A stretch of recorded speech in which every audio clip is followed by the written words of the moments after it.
ce que j'ai caché derrière les murs.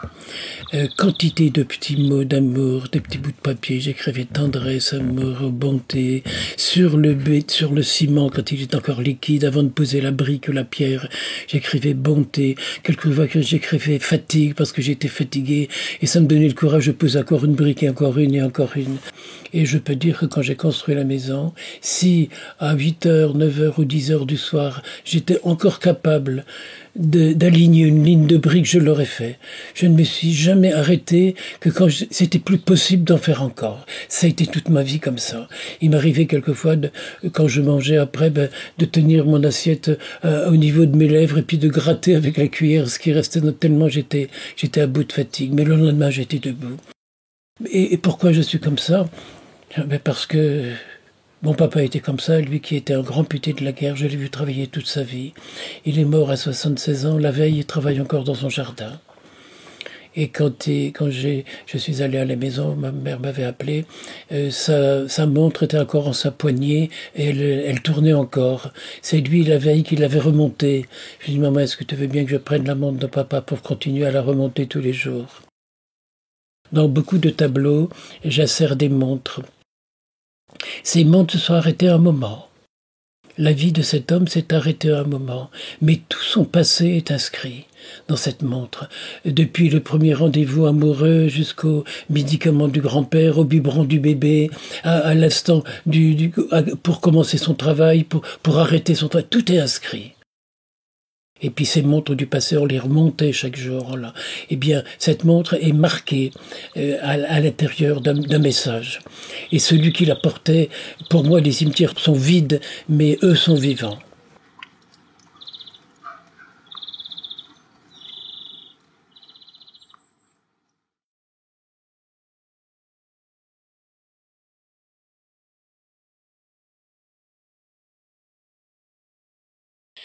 Imaginons qu'on trace un très grand trait. Il ira très très loin parce que c'est tous les humains. Ils ont été, ils sont et ils seront des milliards de milliards. Oui, mais attendez, nous on est baptisés, communiés, mariés à l'église, nous on est les enfants de Dieu. L'église catholique, apostolique et romaine. Quoique je préférerais l'église catholique, apostolique et humaine. Comme ça, ils sont tous dedans. Mais enfin, nous les enfants de Dieu, et les autres, les milliards d'autres humains, c'est des bâtards du bon Dieu? Excusez-moi, c'est pas possible. Le bon Dieu n'a pas pu rater son humanité. Il a tout réussi. Même si au final, parce que notre humanité, où va-t-elle? Eh bien, je vais vous dire que cette année, j'ai médité la passion de Jésus pendant le carême, peut-être plus que les autres années. Pourquoi? Parce que j'avais le temps, parce que c'était une grâce du moment. Et quand on médite la passion, on voit que Jésus est suspecté, il est accusé, il finit par être arrêté, il est jugé, il est condamné, il est flagellé, il est crucifié et il meurt. C'est fini, tout est raté. Mais justement, c'est là que l'amour de Dieu a tout réussi, dans le pardon général et dans l'amour sans limite. Et si notre société humaine, qui va de mal en pis, des génocides, des crimes, des guerres sans arrêt, 50 000 enfants noirs qui meurent de faim tous les jours, dans le désintérêt presque complet des repus, elle va où cette humanité? À la déchéance finale, oui. Parce que là, c'est l'amour, la victoire de l'amour en finale. Dieu n'a rien pu rater dans son humanité. Elle a tellement d'amour débordant que tout sera pardonné, tout sera revivifié, tout sera rendu vivant. Et c'est ça qui nous attend. C'est la lumière. À l'instant de notre conception, quand le spermatozoïde a pénétré l'ovule, il y a eu un éclat de lumière qui fait que tu es toi. Et je suis moi dans la même lumière.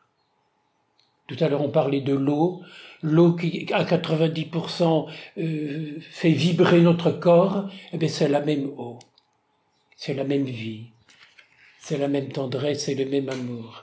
Dieu n'a pas pu rater son humanité, l'amour pardonne tout. Et si on essayait nous de faire la même chose, on va tenter de le faire.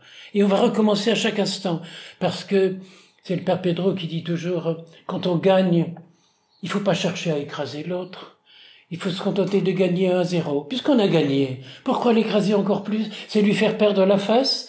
Alors là, on a tout perdu, lui et moi. C'est un proverbe chinois qui dit « Si tu veux te venger, d'abord commence par construire 2 tombes. » Eh bien, Jésus est sorti du tombeau. Il nous invite à sortir à nous-mêmes.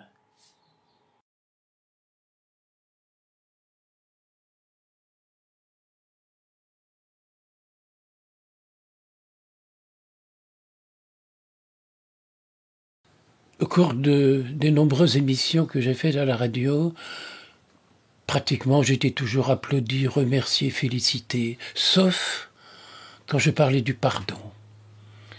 Et j'ai éprouvé à ce moment-là des réactions d'agressivité de gens qui ne pouvaient pas pardonner, qui ne savaient pas pardonner, et d'autres qui refusaient de pardonner. Je me souviens qu'au cours d'une de ces émissions, j'avais émis l'idée, parce que lorsqu'on parle librement au micro, on ne pèse pas exactement les mots, mais j'avais osé émettre l'idée que si après la Shoah, après la dernière guerre mondiale, il y avait eu un pardon historique de donner au monde, de s'accorder les uns aux autres, eh bien peut-être que la situation qui se passe en ce moment entre la Palestine et Israël aurait pu évoluer. Eh bien, à la suite d'une simple constatation que je venais de faire, j'ai reçu des coups de téléphone anonymes, j'ai reçu des algarades, j'ai reçu des critiques de tous les côtés. Eh bien, j'ai envie de continuer à parler du pardon, parce que lorsqu'on me demande s'il y a quelque chose de plus beau que la beauté, je me dis que c'est la laideur quand elle est embellie, quand elle est revivifiée, quand elle est annulée pour remettre de la beauté, de la bonté, là où il y aurait de la rancœur et de la laideur. Je crois qu'on peut refaire le monde. Et quand on pense à toutes les découvertes qu'a fait Masaru Emoto à propos de l'eau, il est en effet le premier à avoir pu photographier une molécule d'eau. Il a découvert que l'eau, c'est comme un miroir qui reflète l'atmosphère dans laquelle on parle, les mots qu'on prononce. Et il y a des photos extraordinaires du mot pardon.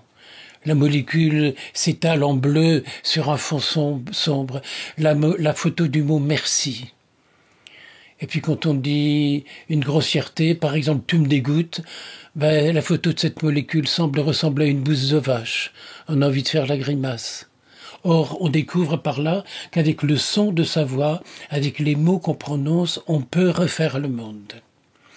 Et je pense qu'il est important, lorsqu'on écrit, lorsqu'on parle, lorsqu'on réfléchit, lorsqu'on rêve, de se réfugier uniquement dans la bienveillance, dans la reconnaissance.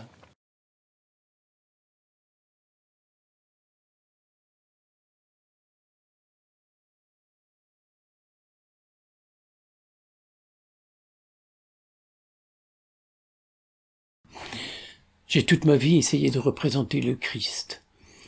Et en essayant de regarder dans les livres d'art, j'ai découvert que jusqu'au XVIIe siècle, on n'avait pratiquement jamais représenté le Christ par un cadavre sur une croix. Mais toujours et dans tous les cas, le Christ en gloire, le Pantocrator, le Christ sortant du tombeau. Et depuis le jansénisme, ce n'est plus jamais qu'un cadavre sur une croix. Un crucifix, il n'y en a dans aucune cathédrale sculptée dans la pierre. Et j'ai donc essayé de le représenter d'une autre façon, les bras ouverts, accueillant, le Christ ayant un habit d'homme et un habit de Dieu, son grand manteau de grand prêtre, couronné non pas d'épines, mais couronné de gloire. Voici que je suis à la porte et je frappe, dit le Seigneur. Et si quelqu'un m'ouvre, j'entrerai. Moi pour souper près de lui et lui près de moi. Voilà comment il aime être représenté, comme quelqu'un qui vient à notre table, un rendez-vous amoureux en tête-à-tête pour prendre un petit repas. Et combien de fois j'ai tenté de présenter dans des expositions des Christ en gloire, et très peu souvent ça n'a été accepté. À Lourdes, je suis rentré dans au moins 15 ou 20 magasins pour essayer de voir, j'ai vu plein de crucifix, mais pas de Christ en gloire. À Rome, tout près de la Cité du Vatican, où il y a quantité de magasins, eh bien, j'ai trouvé au rayon d'en bas un Christ ressuscité. Et il y avait des dizaines de crucifix de toutes les tailles, de toutes les formes. Il y en a même dans le passé qui étaient représentés avec une tête de mort et deux os en forme de croix. Bien sûr, le Golgotha, là où est mort Jésus, ça s'appelait la tête, c'était le crâne, mais c'est pas ça le message d'amour. Notre message, c'est une histoire de résurrection, un amour sans limite, une bonté. Jésus dit de lui-même, voici que je suis doux et humble de cœur. Et je pense que si on lui avait demandé par quel symbole il aurait aimé être représenté, il aurait certainement pas dit une croix. Il aurait dit la colombe, il aurait dit un cœur. D'ailleurs, dans ses apparitions à Notre-Dame du Sacré-Cœur, il dit bien, voici ce cœur qui a tant aimé les hommes. Son message est direct, il est vrai, il est simple. Voici que je trône à la gloire de mon Père jusqu'à la fin des temps. Et c'est de cette façon-là que j'essaie de le reproduire.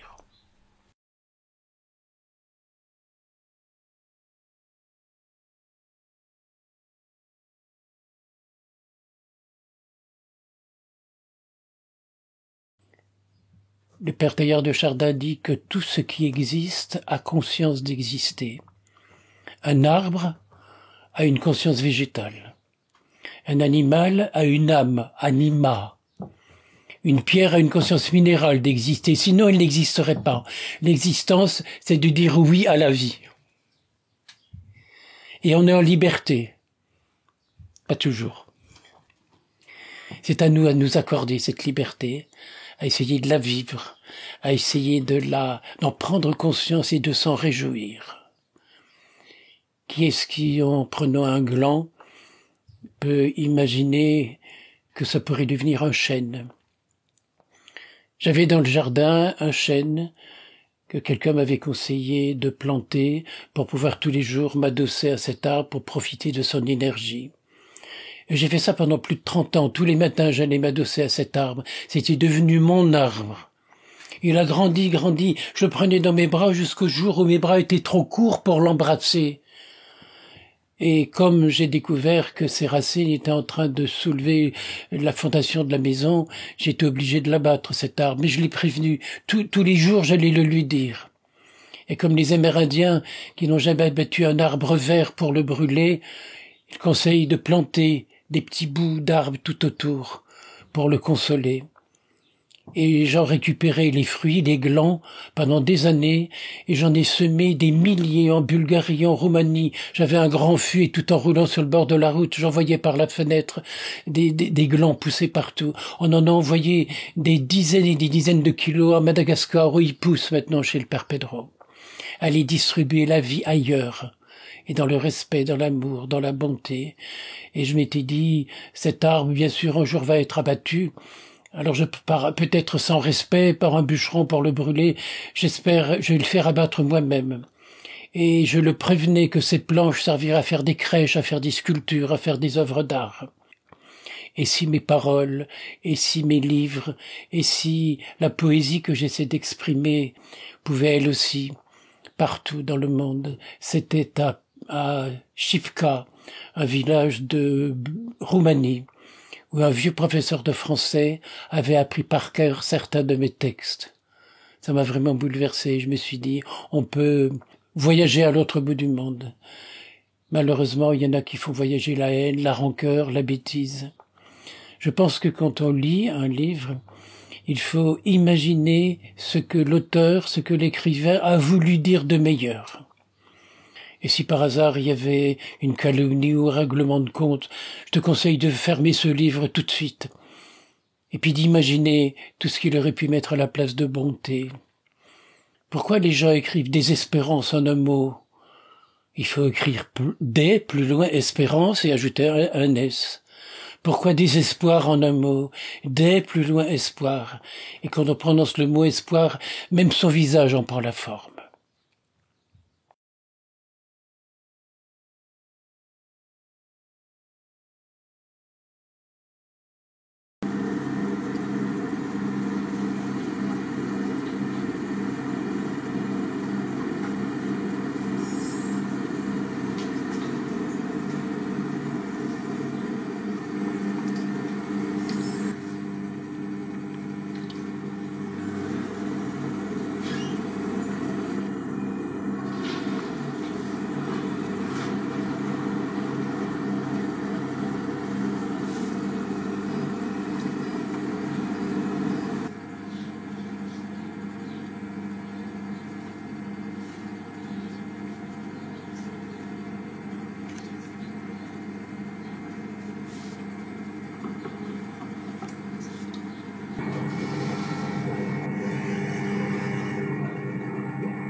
l'argile était, il y a 200 millions d'années, de la pierre.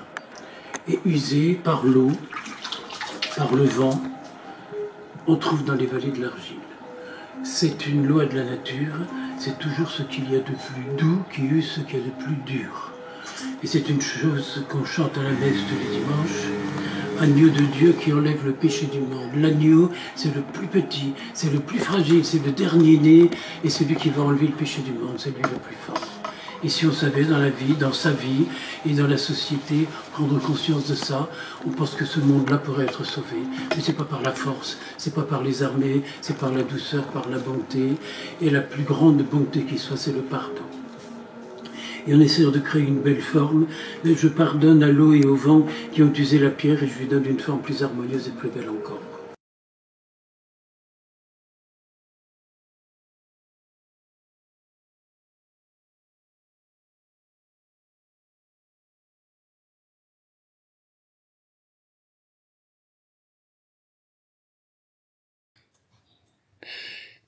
Quand on lit la Bible, on s'aperçoit que 7 fois, après la création de la lumière, après la création de la terre, après la création des animaux, Dieu fait cette réflexion et Dieu vit que cela était beau.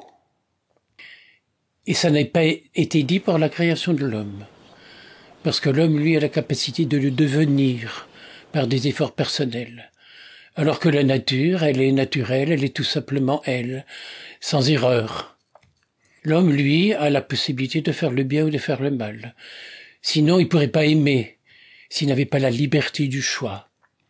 Et je crois que la recherche de la beauté, c'est en même temps une recherche de bonté. D'ailleurs, en grec, kalos ou kagatos, beau et bon, c'est des synonymes. Et on a toujours défini Dieu par la vérité, la beauté et la bonté. Et chaque fois qu'on crée quelque chose, j'ai l'impression de continuer la création ou d'honorer le Créateur. La création, c'est aussi une forme d'humilité parce qu'on expose aux autres, on présente aux autres ce qu'on est soi-même. J'ai ce besoin absolu en moi de faire que demain sera encore meilleur. Que l'œuvre d'art que je suis en train de peindre, j'y mets tout mon cœur, tout mon être, toute ma simplicité, et maintenant que je vois très très mal, je me laisse aller à la création. C'est étonnant parce que quand il y a 40 ans j'apprenais la poterie, je m'étais imposé d'apprendre à tourner les yeux fermés, parce que si un jour je devenais aveugle, je pourrais continuer à être potier. Et puis voilà que, en ce moment, la vue est très trouble. Mais alors qu'il y a quelque temps, je disais que j'avais perdu 80% de la vision, maintenant je me dépêche de dire que j'ai encore 20% de la vision. Et ces 20%, il faut en profiter au maximum.